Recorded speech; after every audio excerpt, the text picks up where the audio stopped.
Hello बच्चों, welcome to easy study with Akshar. तो बच्चों आशा करते हैं कि आप सभी ठीक होंगे। तो बच्चों जैसे कि आपको पता है, हमने लास्ट वीडियो में अपना चैप्टर नंबर 3 जो था कंप्लीट कर लिया था, जिसका हमने 3 पार्ट्स जो थे अपलोड करे थे। कितने पार्ट्स थे? 3 पार्ट्स जो थे हमने क्या करते अपलोड करे थे। तो बच्चों आज हम चैप्टर नंबर 4 जो है वो अपना कंप्लीट करेंगे, जिसका नाम है विशेष आवश्यकता वाले बच्चों, यानी कि जो स्पेशल चाइल्ड होते हैं, स्पेशल चिल्ड्रंस होते हैं, उनके बारे में। ठीक है, इस चैप्टर में हम पूरे चैप्टर में बात करेंगे कि जो दिव्यांग बच्चे होते हैं उन लोगों के लिए शारीरिक शिक्षा और खेलकूद किस तरीके से कराई जाती है और किस तरीके से उनको नीड होती है शारीरिक शिक्षा की। तो बच्चों देर ना करते हुए हम स्टार्ट करते हैं अपना चैप्टर नंबर 4। इसमें बच्चों हमारा जो चैप्टर नंबर 4 है वो एनसीईआरटी के बेस्ड है। ये जो आपको क्वेश्चंस दिख रहे हैं, ये आप क्वेश्चन भी मान सकते हैं एक तरीके से, या आप एक तरीके से पॉइंट्स भी मान सकते हैं या टॉपिक भी मान सकते हैं, जो कि आपके एनसीईआरटी में मिल जाएंगे। ठीक है, जो फिजिकल एजुकेशन की बुक होती है उसमें यही टॉपिक्स आपको मिलेंगे, जिसके ऊपर हमने ये मतलब एक तरीके से नोट्स बनाकर आपको चैप्टर एक्सप्लेन किया है। बच्चों मैं आपको गारंटी देता हूँ, अगर आप मेरी वीडियो एग्ज़ाम से 2 दिन पहले भी देख लेते हो तो भी आपको 70 में से 65 मार्क्स लाने से कोई नहीं रोक सकता। 70 आउट ऑफ 65 लाने से बच्चों कोई भी नहीं रोक सकता, बिकॉज हमारे नोट्स बहुत ही ईजी रहेंगे पढ़ने में भी और आपको एक्सप्लेन करने में भी। ठीक है, तो आप इनको खुद भी पढ़ सकते हो और बाकी जो मैं वीडियो में एक्सप्लेन कर रहा हूँ आप उसको भी सुन सकते हो। तो बच्चों स्टार्ट करते हैं हम क्वेश्चन नंबर 1 से।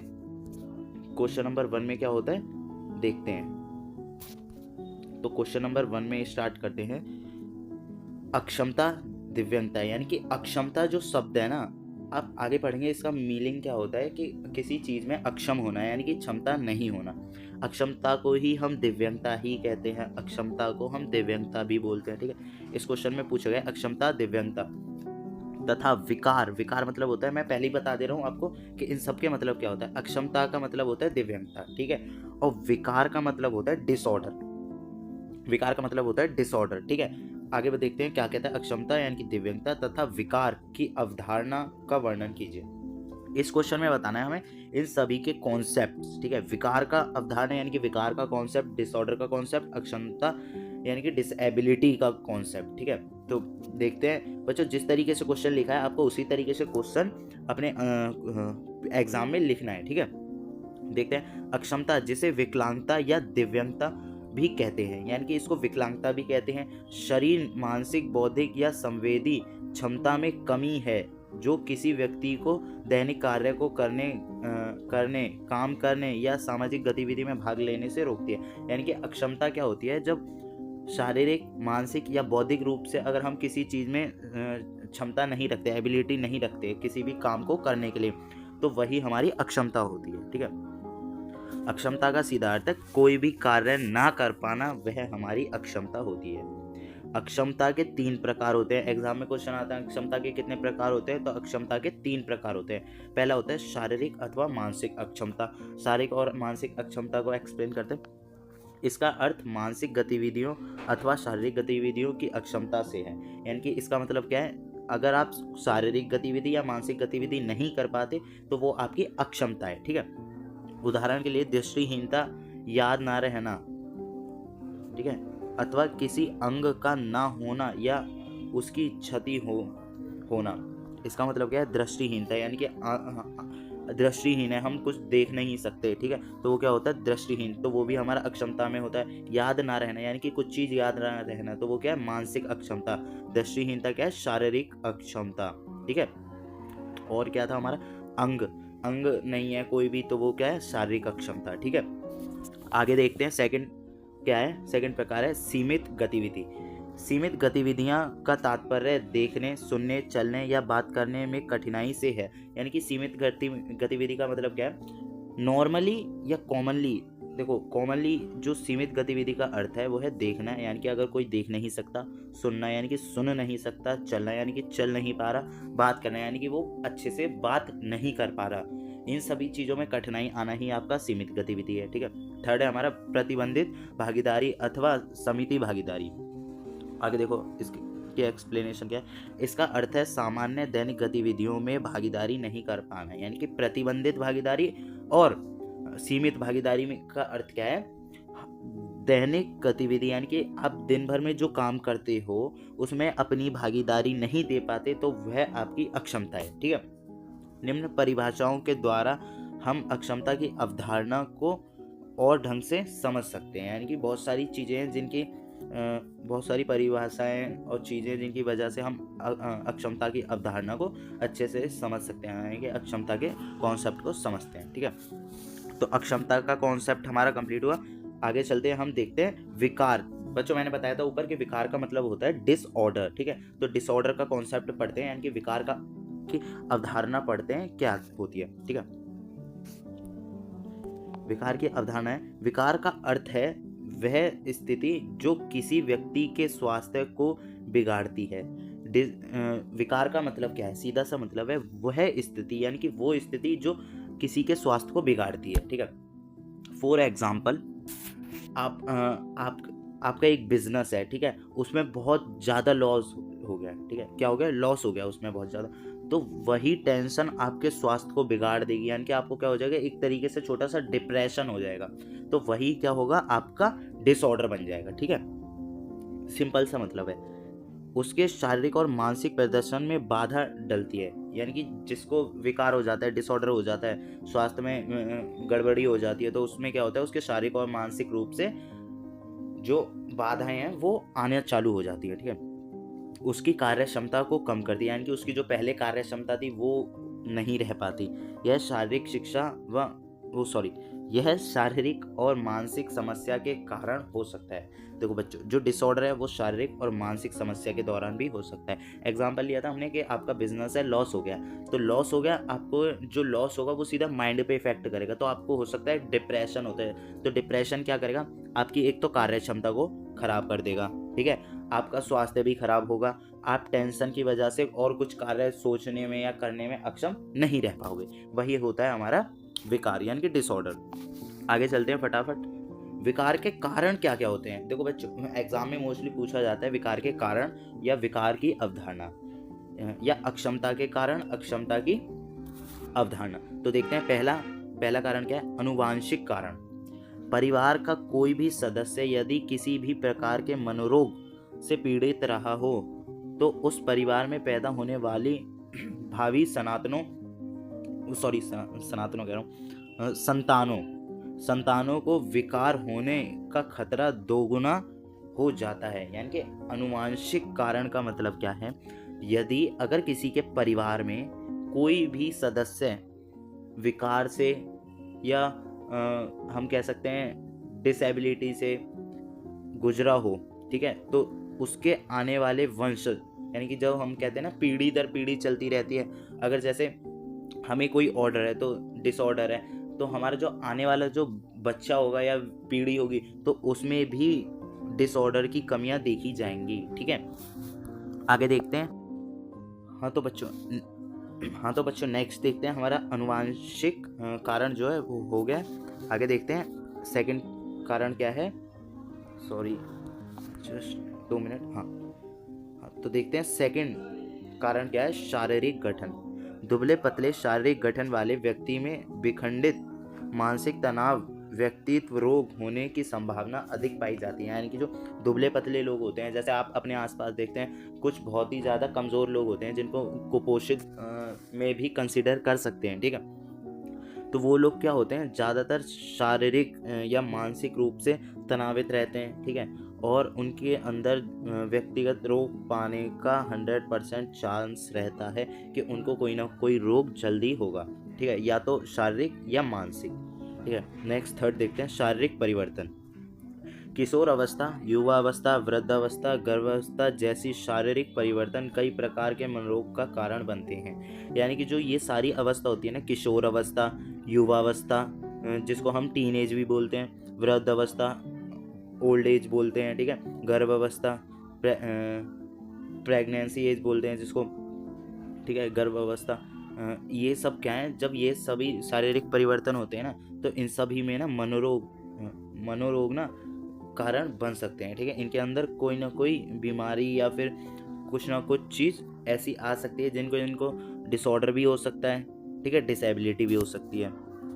आगे देखते हैं चौथा कारण क्या है, मादक पदार्थों का उपयोग, यानी कि जहरीले पदार्थों का उपयोग। सीधा देखते हैं क्या है, कुछ दवाओं, रासायनिकों, शराब अथवा अन्य मादक पदार्थ का सेवन भी मनोरोग की उत्पत्ति का एक प्रमुख कारण है। जैसे कि बच्चों आप देख सकते हो मादक पदार्थ में क्या क्या आ जाता है, आपका गुटखा हो गया, धूम्रपान हो गया, शराब हो गई और नशीली चीज़ें हो गई, ठीक है, ये सब आ जाती हैं हमारी मादक पदार्थ में। अगर कोई भी व्यक्ति इन सब चीज़ों को लेता है, अपनी लाइफ में यूज़ करता है, तो उसका क्या हो सकता है, मनोरोग, यानी कि कोई भी रोग लग सकता है, जिसके कारण जो आने वाली पीढ़ी होगी उसको भी नुकसान होगा और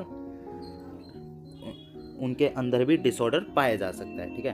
फिफ्थ पढ़ते हैं मनोवैज्ञानिक कारण। मनोवैज्ञानिक कारण में देखते हैं क्या होता है, आपसी संबंधों में तनाव, किसी प्रिय व्यक्ति की मृत्यु, सम्मान को ठोस, आर्थिक हानि, विवाह, तलाक, परीक्षा या प्यार में असफलता इत्यादि भी मनोरोग को उत्पन्न करने या बढ़ने के लिए उत्तरदायी होती हैं। यानी कि मनोवैज्ञानिक से आप क्या समझते हैं, मानसिकता, ठीक है। मनोवैज्ञानिक यानी कि मानसिकता, माइंडली, जो आपके ब्रेन को ठेस पहुंचा सकती हैं, यानी कि आपके माइंड को जो होती हैं ठेस पहुंचा सकती हैं वो चीज़ें। जैसे कि हम देखते हैं ना, किसी के कोई जैसे दोस्त होते हैं मोस्टली, या कोई भी प्यारा व्यक्ति होता है किसी व्यक्ति के लिए, उसकी डेथ हो जाना, ठीक है, तो उसमें क्या होगा, सीधा माइंड पे हमारे असर पड़ता है, ठीक है।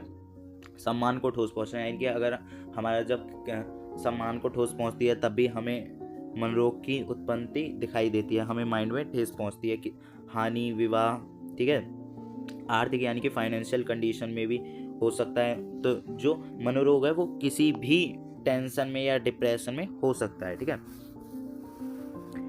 विकार के प्रकार हमने ऊपर पढ़े थे, विकार के कारण। अब पढ़ते हैं विकार के प्रकार क्या क्या होते हैं, कितने होते हैं। पहला होता है अवधान न्यूनता।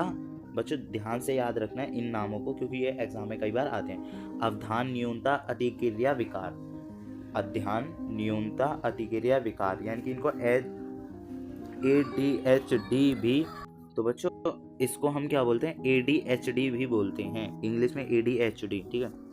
ADHD का अनुवांशिक कारकों के साथ गहरा संबंध है, यानी कि ADHD जो होता है रोग, इनका अनुवांशिक कारकों के साथ भी गहरा संबंध होता है। विभिन्न शोधों द्वारा यह सिद्ध हुआ है, यानी कि कई लोगों के द्वारा यह सिद्ध हुआ है कि इस समस्या से ग्रस्त व्यक्ति के भाई बहनों व बच्चों को ADHD होने का खतरा कई गुना अधिक होता है। यानी कि ADHD का मतलब क्या है, अगर किसी को पहले से कोई रोग है तो हो सकता है कि पीढ़ी दर पीढ़ी भाई या बहन या किसी बच्चे को ADHD का खतरा होने तय है, ठीक है। सेकंड देखते हैं दूसरा प्रकार कौन सा है। हाँ, तो दूसरा प्रकार है हमारा संवेदी प्रक्रमण विकार। इसमें क्या होता है, संवेदी प्रसंस्करण विकार एक ऐसी स्थिति है जिसमें मस्तिष्क को जानकारी प्राप्त करने में परेशानी होती है। यानी कि जो संवेदी प्रक्रमण विकार है ना, इसमें क्या होता है, किसी भी व्यक्ति को कोई भी जानकारी प्राप्त करने के लिए मस्तिष्क में प्रॉब्लम होती है, उसको हम बोलते हैं संवेदी प्रसंस्करण विकार, ठीक है, जो इंद्रियां के माध्यम से आती हैं। इस प्रकार के विकार से ग्रस्त लोग अपने वातावरण में चीज़ों के लिए अति संवेदनशील होते हैं। पीड़ित को किया गया हल्का या स्पर्श भी उसकी त्वचा को दबा सकता है। इस प्रकार का विकार आमतौर पर बच्चों में अधिक पाया जाता है। इसमें क्या होता है कि जो पहला तो होता है कि कोई भी जानकारी मस्तिष्क को कोई भी जानकारी प्राप्त करने के लिए बहुत परेशानी होती है, ठीक है। दूसरा है कि जो इससे पीड़ित व्यक्ति होता है ना, उसको बहुत मतलब एक तरीके से समाज में ना दवा लगता है, यानी कि पब्लिक के बीच में घुटन महसूस होती है, और उसके अगर कोई टच भी करता है ना तो उसको बहुत बुरा फील होता है, यानी कि उसको क्या होता है, एक तरीके से घुटन महसूस होती है। आगे देखते हैं SPD के लक्षण, यानी कि जो हमारा संवेदी प्रक्रमण विकार, इसमें क्या होता है, इंग्लिश में इसको SPD भी बोलते हैं, ठीक है। इसके लक्षण क्या क्या होते हैं, शारीरिक लक्षण, यानी कि नींद ना आना, धीमी मांसपेशियां, ठीक है, वृद्धि होना, यानी कि नींद ना आना पहला तो, और जो मांसपेशियाँ होती हैं उनमें धीमे धीमे वृद्धि होना, खराब आसन यानी कि उनका पोस्चर जो होता है खराब होता है, और संतुलन यानी कि जो उनकी बॉडी बैलेंस होती है वो भी अच्छे से नहीं हो पाती। मांसपेशियाँ निरंतर में कमी यानी कि जो उनकी मांसपेशियाँ होती हैं उन पर कंट्रोल होने में कमी होती है। ठीक है, नेक्स्ट है हमारा मानसिक लक्षण। मानसिक लक्षण क्या होते हैं एसपीडी के? चिंता यानी कि बहुत ज़्यादा टेंशन रहती है, भीड़ से डर लगना, जैसे हमने पढ़ा था कि जो व्यक्ति होता है संवेदी पक्षमण से पीड़ित, उसको क्या लगता है, पब्लिक के बीच में आना बहुत ज़्यादा डरावना लगता है, उसको भीड़ से डर लगता है। ठीक है, आगे देखते हैं अवसाद, आक्रामकता होना, समाज से दूर रहना पसंद करना, यानी कि जो संवेदी प्रक्रमण विकार वाले व्यक्ति होते हैं इनको क्या होता है, ये समाज से दूर रहना ही पसंद करते हैं। ठीक है, आगे देखते हैं। आगे थर्ड प्रकार है हमारा स्वालीन आत्मकेंद्रित स्पेक्ट्रम विकार, यानी कि इसमें हम पढ़ेंगे स्वालीन क्या होता है, आत्मकेंद्रित स्पेक्ट्रम विकार, यानी कि ये डिसऑर्डर कैसा होता है। इस बीमारी से पीड़ित व्यक्ति को सामाजिक संपर्क स्थिति करने में कठिनाई होती है, यानी कि ये जो व्यक्ति होते हैं आत्मकेंद्रित यानी कि सेल्फ कॉन्फिडेंस हम कह सकते हैं, आत्मकेंद्रित स्पेक्ट्रम डिसऑर्डर जिसको होता है वो क्या करता है, समाज के संपर्क में ज़्यादा रहना पसंद नहीं करता, इनको ना समाज में संपर्क करने में कठिनाइयाँ होती हैं। उसे लोगों के बीच उठने बैठने में या दूसरों से बात करने में हिचकिचाहट होना, यानी कि ये व्यक्ति कैसे होते हैं, इनको ना समाज में बैठना ज़्यादा अच्छा नहीं लगता, और ये समाज के बीच इनको डर लगता है। ठीक है, और उनके बीच बात करना, उठना बैठना, इन सब में भी डर महसूस होता है। ये समस्या बचपन से शुरू होती है, यानी कि ये जो समस्या होती है ना बचपन से ही शुरू होती है, यानी कि अगर आप अपने आसपास किसी भी बच्चे को या बड़े को देखेंगे तो उनको समाज में बोलने में हिचकिचाहट होती है, उनसे किसी भी सामाजिक व्यक्ति से बात करने में हिचकिचाहट होती है, तो उसको क्या है, आत्मकेंद्रित स्पेक्ट्रम डिसऑर्डर है। ठीक है, और यदि इसका ठीक ढंग से प्रबंध ना किया जाए तो यह समस्या जीवन के अंत तक बनी रह सकती है। सामान्य 14 साल में बच्चे में इस बीमारी को ज़्यादा देखा गया है, यानी कि जो हमारे साइंटिस्ट हैं उन्होंने बताया कि जो 14 साल के बच्चे होते हैं उनमें यह बीमारी ना ज़्यादा पाई जाती है, यानी कि इस एज में जो बच्चे होते हैं ना जिसको हम टीन एज बोलते हैं, ठीक है, उसमें क्या होता है, टीन एज में ना ये सभी बीमारियां ज़्यादा पाई जाती हैं कि समाज के बीच बात ना कर पाना, उठ नहीं पाना, बैठ नहीं पाना। ASD के लक्षण क्या होते हैं, यानी कि आत्म केंद्रित स्पेक्ट्रम विकार, इसको ही हम ASD बोलते हैं। इसके लक्षण क्या क्या है, बातचीत करने में समस्या, यानी कि बातचीत करने में समस्या, ठीक है, और है आंखें मिलाने में समस्या, यानी कि आई कांटेक्ट सही से नहीं बन पाता, अगर वो बात भी करते हैं किसी से तो आई कांटेक्ट सही से नहीं बना पाते। बोलने से संबंधित समस्या, यानी कि बोलने में जो संबंधित समस्या होती हैं उनमें भी, ठीक है, दोस्त नहीं बनाना, यानी कि दोस्त नहीं बना पाते, किसी वस्तु को बार बार छूना, किसी वस्तु को बार बार टच करके देखना, यानी कि एक डिसऑर्डर की तरह, अपनी खुशी को जाहिर नहीं कर पाना, यानी कि उनको कुछ भी खुशी होती है तो वो क्या करते हैं, अपनी खुशी को जाहिर नहीं कर पाते। माता पिता से गले लगना भी पसंद ना करना, यानी कि अपने माता पिता को रिस्पेक्ट या फिर गले लगना या फिर उनके साथ बैठना उठना भी पसंद ना करना, वो ASD के लक्षण है। ठीक है, वाक्य कार्यवक शब्दों को बार बार दोहराना, यानी कि वो कुछ बात बोल देते हैं तो उसी शब्द को बार बार दोहराते रहते हैं, रिपीट करते रहते हैं, तो वो होते हैं हमारे ASD के लक्षण। फोर्थ देखते हैं हम प्रतिरोध विद्रोह विकार, यानी कि जिसको हम ODD बोलते हैं, ठीक है, हाँ, जिसको हम ODD भी बोलते हैं, ठीक है, प्रतिरोध विद्रोह विकार को हम ODD भी बोलते हैं। देखते हैं इसमें क्या होता है, प्रतिरोधक विद्रोह विकार से पीड़ित बच्चे किशोर विद्रोही प्रवृत्ति, आक्रामक तथा दूसरों की बात न मानने वाले अर्थात जिद्दी प्रवृत्ति के हो जाते हैं। यह मानसिक विकार किशोरावस्था के दौरान अधिक पाया जाता है। देखो इसका सीधा सा मतलब क्या है, अपनी लाइफ से रिलेट करना। जब आप 14 साल के थे, ठीक है, 14 साल के थे, तो विद्रोह आप समझते हो वायलेंस, ठीक है, आपके माइंड में क्या होता है जब कोई भी बच्चा 14 साल का होता है या फिर उस टीन एज में चल रहा होता है, किशोरावस्था में होता है, तो उसके माइंड में सिर्फ एक ही चीज़ होता है कि सिर्फ मैं, मेरे सिवा कोई नहीं। उनसे अगर आप छोटी सी बात बोलोगे तो वो लड़ने के लिए तैयार हो जाते हैं, ठीक है। वही है हमारा प्रतिरोध विद्रोह विकार, जिसमें वो किसी की भी बात नहीं सुनते, सिर्फ अपनी मनमानी ही करते हैं, और जिद्दी प्रवृत्ति के भी ये लोग होते हैं, ठीक है। वही होता है हमारा ओडीडी। इसके लक्षण देखते हैं। ओडीडी के लक्षण: व्यवहारिक, संज्ञानात्मक, मनोवैज्ञानिक। व्यवहारिक में क्या होता है, ज़्यादातर हताश रहना, यानी कि नाराज रहना, परेशान रहना, तनावग्रस्त रहना, ठीक है, ये सभी उनके व्यवहार में उस टाइम पर होता है। बोलने से पहले ना सोचना, यानी कि वो कुछ भी बोल देते हैं, जो भी मुंह में आया बोल दिया। सेकंड है हमारा संज्ञानात्मक, दोस्त बनाने में मुश्किल, यानी कि उनके दोस्त भी बहुत कम ही बन पाते हैं। आत्मसम्मान की कमी, उनमें जो सेल्फ कॉन्फिडेंस होता है उसकी भी कमी होती है। झुंझलाहट की भावना, यानी कि जलने की, किसी से जेलेसी फील होना, या फिर कहते हैं ना छोटी छोटी बातों पर गुस्सा आना, उस चीज़ की भावना वो सब उस एज में रखते हैं, ठीक है, किशोरावस्था में। अवस्था में मनोवैज्ञानिक, यानी कि लड़ाई करना, दूसरे पर दोष लगाना, गुस्सा ज़्यादा आता है, ठीक है। इसमें इस किशोर अवस्था में मनोवैज्ञानिक रूप से क्या क्या लक्षण होते हैं? पहला तो इनको कुछ भी बात बोलो तुरंत लड़ने के लिए तैयार हो जाएंगे, ठीक है। दूसरों पर दोष लगाना, यानी कि अगर इनसे कोई भी गलती होती है और उस जगह कोई और प्रेजेंट हो तो वो उस पर दोष लगा सकते हैं, और ज़्यादातर गुस्से में रहना। नेक्स्ट देखते हैं हमारा मनोग्रस्ती बाध्यता विकार, जिसको हम OCD भी बोलते हैं, यानी कि जो हमारा फोर्थ था वो था ODD, ठीक है, ODD, ये है हमारा OCD।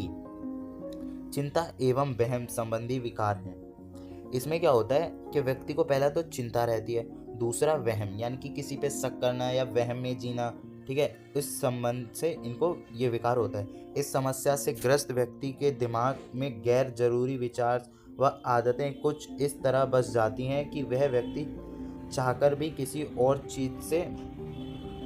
चीज़ के बारे में ना तो सोच पाता है, ना ही स्थितियों पर काबू कर पाता है। देखो, इस विकार में क्या होता है, मनोग्रस्ती बाध्यता विकार में, OCD में, पहला तो व्यक्ति को चिंता हो जाती है। अगर किसी चीज़ की टेंशन हो गई तो वो इस टेंशन को पकड़ कर ही रखता है अपने माइंड में, उसको छोड़ता नहीं है, जिसके कारण उसके स्वास्थ्य भी खराब होता है, और वो ना ही कोई काम कर पाता है, ना ही अच्छे से किसी चीज़ में भागीदारी ले पाता है, ठीक है। और वहम, अगर वो किसी चीज़ से डर रहा है तो वो उस चीज़ से मतलब ज़िंदगी तक डरता ही रहेगा, और वो अपनी स्थिति को संभाल नहीं पाएगा। तो बच्चों, यहाँ पे होता है हमारा क्वेश्चन नंबर 1 खत्म। अब स्टार्ट करते हैं हम क्वेश्चन नंबर 2। तो फटाफट देखते हैं क्वेश्चन नंबर 2 में होता क्या है। अक्षमता के प्रकार, इसके कारण तथा प्रकृति, यानी कि हमें बताना है अक्षमता के प्रकार, इसके कारण और प्रकृति।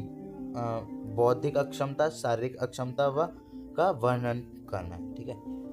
तो बच्चों, इसमें हमें बताना है अक्षमता का प्रकार, कारण और इसकी प्रकृति क्या होती है, जिसमें कि हमें बताना है बौद्धिक अक्षमता और शारीरिक अक्षमता, ठीक है। पहला देखते हैं बौद्धिक अक्षमता। बौद्धिक अक्षमता क्या होता है बच्चा? जो क्वेश्चन नंबर 2 है ये थोड़ा सा लॉन्ग है, इसको हम जल्दी करने की कोशिश करते हैं, ठीक है।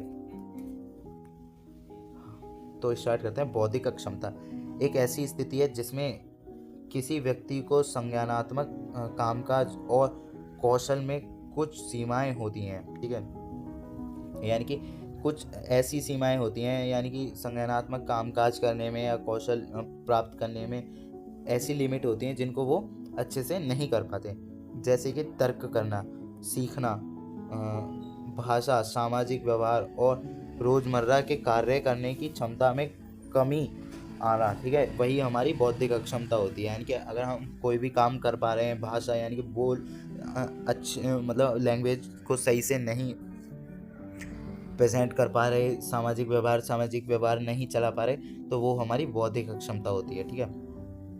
यह एक स्थायी स्थिति है जिसे पूरी तरह ठीक नहीं किया जा सकता। ये जो स्थिति है एक स्थायी स्थिति है जिसको पूरी तरह ठीक नहीं किया जा सकता।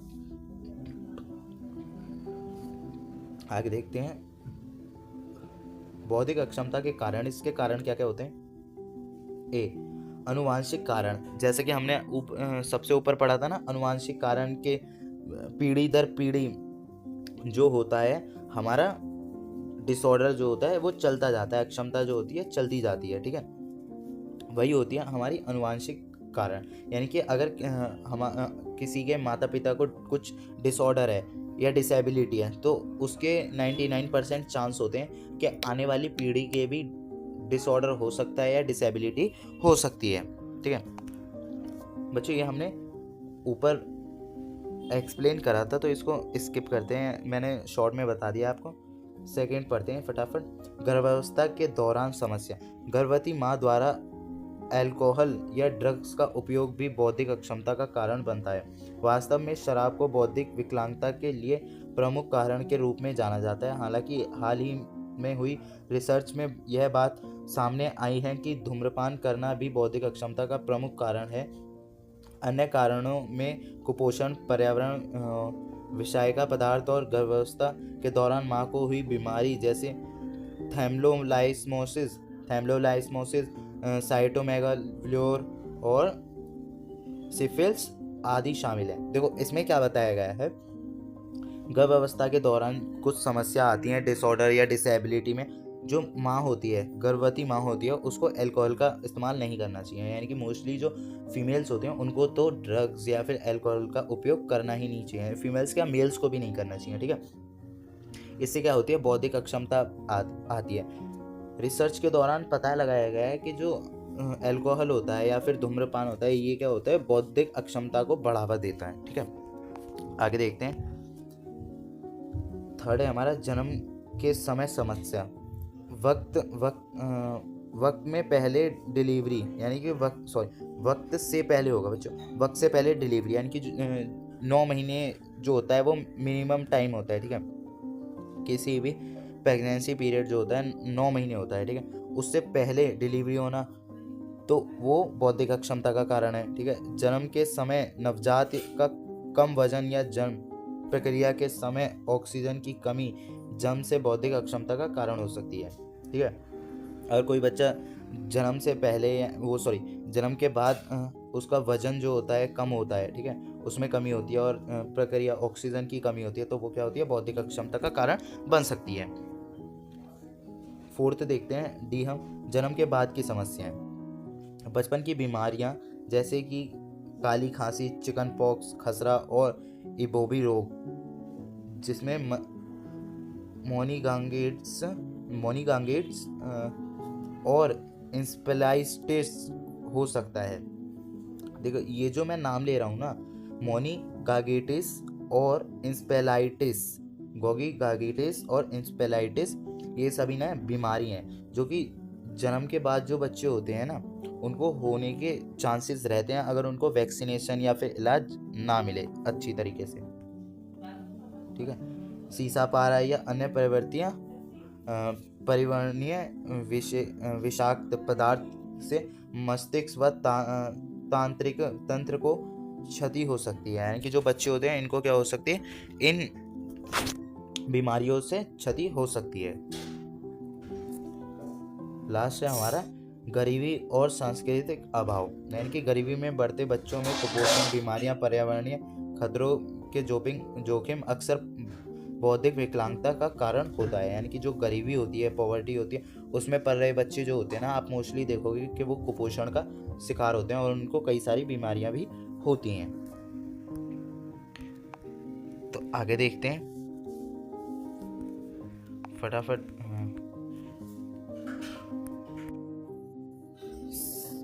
सेकेंड पॉइंट देखते हैं बच्चों, शारीरिक अक्षमता। ऊपर हमने बौद्धिक अक्षमता जो थी कंप्लीट कर ली, अब देखते हैं शारीरिक अक्षमता। एक ऐसी स्थिति है जो किसी व्यक्ति की शारीरिक कार्यक्षमता, गतिशीलता और दैनिक गतिविधियों को प्रभावित करती है। यह किसी जन्मजात स्थिति, चोट या बीमारी के कारण हो सकता है, जिससे चलने, खड़े होने, बैठने या मांसपेशियों को नियंत्रित करने जैसी क्रियाओं में कठिनाई होती है। पहला, शारीरिक अक्षमता होती कैसे है? आप ध्यान रखो, जो शारीरिक अक्षमता होती है वो फिजिकली होती है, बॉडी के बाहर। ठीक है, इसमें क्या होता है, ऐसी कमियां जो हो सकता है जन्मजात से, यानी कि जब बच्चा जन्मता है और उसके कारण उस गिर जाता है या चोट लग जाती है बचपन में जो कि ठीक नहीं हो पाती, या कोई ऐसी बीमारी हो जाती है जिसके कारण उसकी जो शारीरिक अक्षमता है वो बनी रहती है। ठीक है, तो उसमें क्या होता है, जब बीमारी बढ़ती है तो चलने में, खड़े होने में, बैठने में, मांसपेशियों के नियंत्रण होने में, इन सभी में कमी दिखाई देती है। यानी कि सीधा सा मतलब है, अगर आपको किसी व्यक्ति के चलने, खड़े होने या बैठने में प्रॉब्लम दिखाई दे रही है तो वो हो सकता है शारीरिक अक्षमता हो।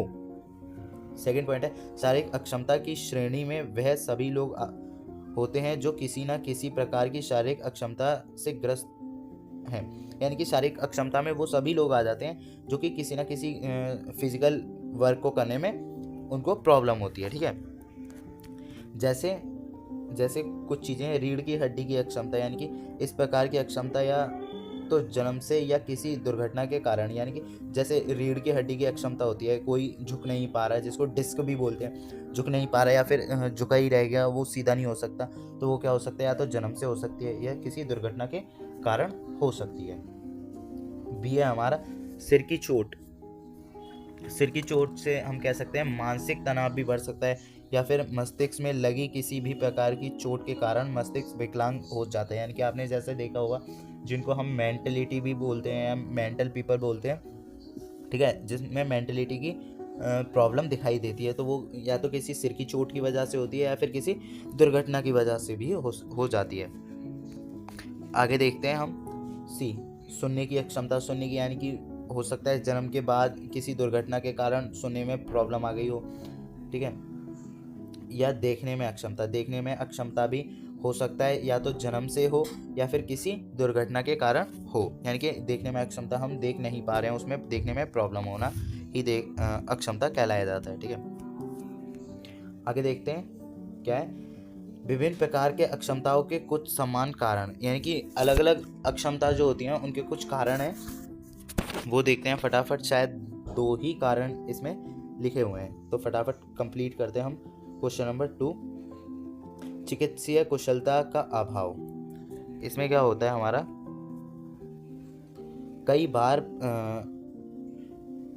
प्रसव के समय हुई किसी भी प्रकार की असावधानी या समस्या के कारण गर्भवती महिला या नवजात शिशु में अक्षमता की समस्या उत्पन्न हो सकती है। यानी कि देखते हैं इसमें क्या होता है, चिकित्सीय यानी कि आप जानते हो मेडिकली, ठीक है। इसमें क्या होता है, या तो गर्भवती महिला को या फिर नवजात शिशु को अगर कोई गलत दवाई खा लेते हैं या फिर गलत टीकाकरण हो जाता है, तो उसके द्वारा भी जो बच्चा होता है, यानी कि गर्भवती महिला होती है या नवजात शिशु होता है, उसमें अक्षमता होने की कमी दिखाई देती है। ठीक है, सेकंड है हमारा, लास्ट है बच्चों, सेकंड हमारा मानसिक स्वास्थ्य संबंधी समस्या। कई प्रकार की मानसिक स्वास्थ्य संबंधी समस्या जैसे कि अवसाद, तीव्र ध्रुवी विकार इत्यादि भी व्यक्ति की असमर्थता का कारण बन सकती है। यानी कि इसमें क्या होता है कि जो मानसिक स्वास्थ्य संबंधी कुछ रोग होते हैं ना, उसके कारण भी हमारा जो मेंटलिटी है वो खराब हो सकती है, अक्षमता हमें हो सकती है। ठीक है, तो बच्चों यहाँ पे होता है आपका question number 1 and question number 2 complete. और नेक्स्ट वीडियो में, नेक्स्ट पार्ट में हम देखेंगे चैप्टर 4 का क्वेश्चन नंबर 3, 4 एंड 5 हो सकता है नेक्स्ट पार्ट में हम जल्दी से उनको कवर कर दें। तो बच्चों, अगर आपको वीडियो अच्छी लगी हो तो वीडियो को लाइक करें, शेयर करें एंड कमेंट करना ना भूलें। और आप अगर चैनल पे न्यू हैं तो चैनल को सब्सक्राइब करें। Thank you for watching.